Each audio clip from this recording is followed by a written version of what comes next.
মাধবীর রোজ নাম চায় আপনাদের সবাইকে স্বাগত। আজকে আমি এখন মেয়ের বাড়িতে আছি, সকালে চা খাচ্ছি, এরপর চা খেয়ে আমি আমার বাড়ি চলে যাব। আমার বাড়িতে আজকে অনেক কাজ আছে, তার মধ্যে একটা কাজ আমি দেখাচ্ছি দেখুন। এইটা আমি প্রতিদিন একবার করে ছাদে উঠি আর এই ভিডিওটা করছি। প্রথম দিন বুঝতে পারিনি, প্রথম দিন আর নিচের অংশটুকু ছিল, কিন্তু দ্বিতীয় দিন দেখছি যে একটা বোলতার মতো বড় একটা পোকা, আর তার মুখে আবার একটা পোকা, লেদা পোকা আছে, সেই পোকাগুলো নিয়ে এসে এই গর্তটার ভিতর দিয়ে কি সুন্দরভাবে ঢুকিয়ে দিল পোকাটাকে, মুখে করে হাতে পায়ে করে ঠেলে ঠেলে ঢোকালো। কিন্তু আমার তখন ওকে দেখে এত ভয় লাগছে যে এবার আমাদের যদি ঘুরে কামড়ে দেয়, ওই জন্য আমি ভিডিওটা করতে পারলাম না। যদি করতাম তাহলে আপনারাও দেখতে পারতেন যে কীরকমভাবে। এর পরের দিন আবার গিয়ে দেখছি যে আবার একটা করেছে। এই করতে করতে প্রতিদিনই দ্বিতীয় দিনে দেখুন কতটা বাড়িয়েছে। এবারে দ্বিতীয় দিনে আবার একটা ঘরের এরকম গর্ত করেছি, কিন্তু অনেকক্ষণ বসেছিলাম যে ও যদি আবার একটা পোকা নিয়ে আসে তাহলে আজকে আমি ভিডিও করব। আর সেদিন ভিডিওটা করেছি, কিন্তু আমার কিন্তু মোবাইলটা কাছে ছিল, কিন্তু নার্ভাস হয়ে গিয়ে আমি মানে করতে পারিনি, মানে ভিডিও কাছেই ছিল মোবাইলটা। মোবাইলটা যে কোথায় আছে, আমি মোবাইল মোবাইল করে চিৎকার করেছি, কিন্তু ওই মোবাইলটা কাছে যে আছে দেখতে পাইনি। দেখব কি, ও তো মানে ঘরের মধ্যে ভোঁ ভোঁ করে ঘুরছে। তারপরে দেখুন পরের দিন আবার এই নিচ থেকে শুরু করেছিল, কিন্তু কী যে হলো কে জানে, নিচটা করলো, পরের দিন এসে দেখছি যে নিচে করে ও ওটা মুখটা বন্ধ করে দিল, বন্ধ করে দিয়েছে। এটা আমি ভিডিওতে দেখতে পাইনি, আমি যখন এসেছি তখন এসে দেখছি এরকম বন্ধ হয়ে গেছে। আর আজকে এসে দেখছি যে দুটো ফুটো করেছে এবং ওরা মনে হয় বেরিয়ে গেছে, আমি বুঝতে পারছি না। দেখি আমার আরও ওদের লক্ষ্য করবো যে ওরা কি করে। আর ফুটোগুলো বেশ বড় করেছে এবং ওখান থেকে আমার মনে হচ্ছে সমস্ত পোকা বেরিয়ে গেছে। কিন্তু আবার লক্ষ্য করে দেখলাম আরেক জায়গায় একটা এরকম ছোট্ট মতো হয়েছে, কিন্তু ওটা অনেক উঁচুতে। এটা করেছিল নিচুতে, আমি হাত দিয়েছিলাম বলে হয়তো ওরা করেনি না। পরের দিন আরও একটা ফুটো দেখলাম, মানে গর্ত করা রয়েছে এবং ওখান দিয়ে মানে 3টে ফুটো হয়েছে। এবার প্রতিটা ঘরের মধ্যে আমার যা ধারণা বাচ্চাগুলো বড় হয়েছে আর ওরা বেরিয়ে গেছে, মানে পাখনা হয়েছে, বেরিয়ে গেছে। কিন্তু আজকে দেখছি ওই মানে ওই পোকাটা এই জানলাখানে বসে যাচ্ছে।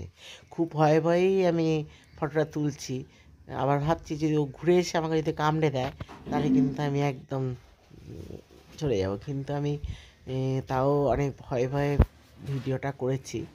এটা কি পোকা, বোলতা তো হলুদ রঙের হয়, কিন্তু এটা কি আমি বুঝতে পারছি না কি বোলতা। আমাদের বাড়িতে একবার হাঁড়ি বোলতা হয়েছিল, সেই ভীমরুলের চাক যেটাকে বলে, বড় বড়। আমার মেয়ের বাড়িতেও হয়েছিল, এমন আওয়াজ করে ওরা ইয়ে করে, খুবই ভয় লাগে। এই গাছটা এখন লাগাবো, এই যে এই টবটার মধ্যে কীভাবে লাগাচ্ছি, লাগিয়ে নি আগে, এগুলো দিতে হয়। আর একটা ছেলে আছে, সেও করে, কিন্তু আজকে ওকে নিয়ে আমি করছি। ও আমার সাথে সাথে গাছগুলো করে দিচ্ছে আর আমি গাছগুলো লাগাবো। বেশ কিছু গাছ লাগিয়েছি, আরও কিছু লাগাবো। তা এগুলো আমার ছোটোখাটো শখ বলতে পারেন, কিন্তু এখন তার পারি না। আগে যেমন ভালো ভালো গাছ এনে প্রচুর ফুল গাছ লাগাতাম, যেতাম, তখন আমাকে কত বারণ করতো। আর এখন আমাকে বারণ করার কেউ নেই, অথচ আমি যেতে পারি না।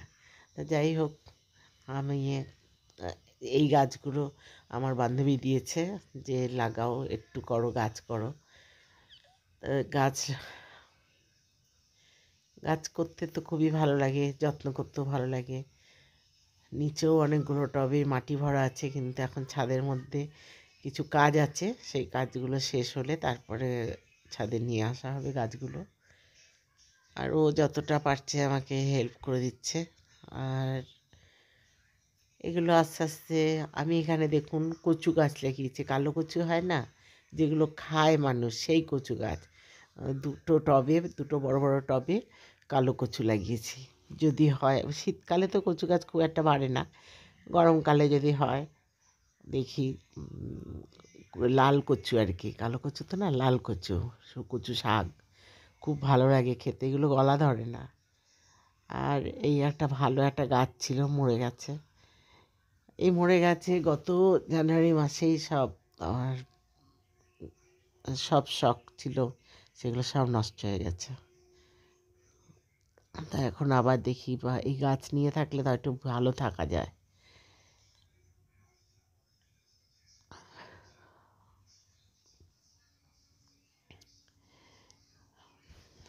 ও আমাকে অনেকেই হেল্প করে দেয়, আবার আসবে। আর জল আমি গাছে দিই এবং গাছে সার, তারপরে সব কিছুই ওগুলো আমি নিজেই করি। এই মাটির টবটা নামানো ওঠানোটা আমি আর পারি না। আর এটা একটা পুদিনা গাছ, পুদিনা পাতা আর কি। ওটা পুদিনা গাছ নিয়ে এসেছি, নিয়ে এসে লাগাবো। জলের মধ্যে রেখে দিয়েছিলাম, এটা বৃষ্টির জল। আর এই মাটিটা হচ্ছে, এটা একটা ঠাকুর ছিল, মা সরস্বতী ঠাকুর। সেই সরস্বতী ঠাকুরটা এই গামলার মধ্যে বসিয়ে রেখেছিলাম, আর বৃষ্টির জলে ভিজে গেছে, মানে বৃষ্টির জল পড়ে ঠাকুরটা গলে গেছে। তাই যে ওটা টবে দিয়ে দিই, এদিক ওদিক মাটিতে, মাটিটা নষ্ট হয় কেন? তা তো মাটিটা গঙ্গা মাটি, ঠাকুরের মাটি যেটা, সেটা তো আমরা জানি গঙ্গা মাটি। তো ওখানে গাছ ভালোই হবে, পলি মাটি।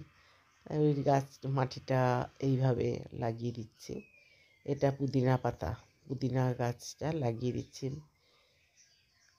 শেকড় আছে, ও বেঁচে যাবে। পুদিনার ডাল লাগালেই হয়ে যায়, আর এর তো শেকড় টেকড় আছে। তাও 2 দিন আগে নিয়ে এসেছি, নিয়ে এসে রেখেছি, এখন লাগিয়ে দিচ্ছে। আপনাদের ভালো লাগলে লাইক, শেয়ার, কমেন্ট করবেন, সাবস্ক্রাইব করে আমার পাশে থাকবেন।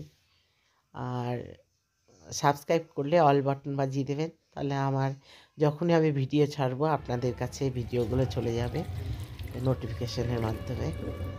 তখন আপনারা ওই ভিডিওগুলো আবার দেখতে পাবেন। আর আমার ভিডিও দেখুন, এখানে ধনে গাছ লাগিয়েছিলাম, ধনিয়া বীজ আর কি। সেই ধনে পাতাগুলো খুব সুন্দরভাবে হয়েছে। 5টা টবে লাগিয়েছি, 5টা টবে ধনে পাতা গাছগুলো খুবই সুন্দরভাবে হয়েছে।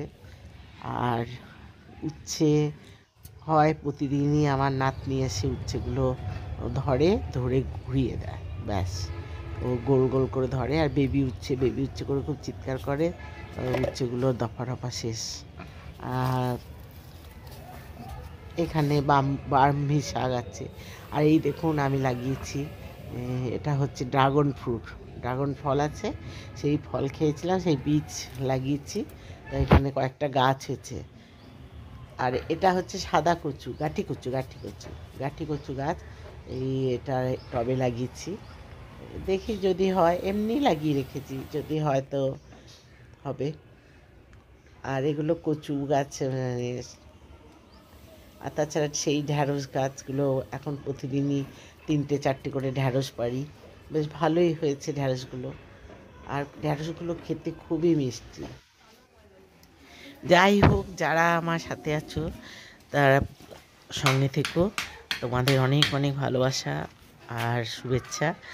আর নতুন বছর আসছে, নতুন বছরের জন্য সবার জন্য রইল ভালোবাসা আর শুভেচ্ছা, ও ছোটদের জন্য রইল অনেক অনেক আশীর্বাদ। তোমরা সবাই এগিয়ে চলো, আর নতুন বন্ধুদেরও জানাই ভালোবাসা ও শুভেচ্ছা।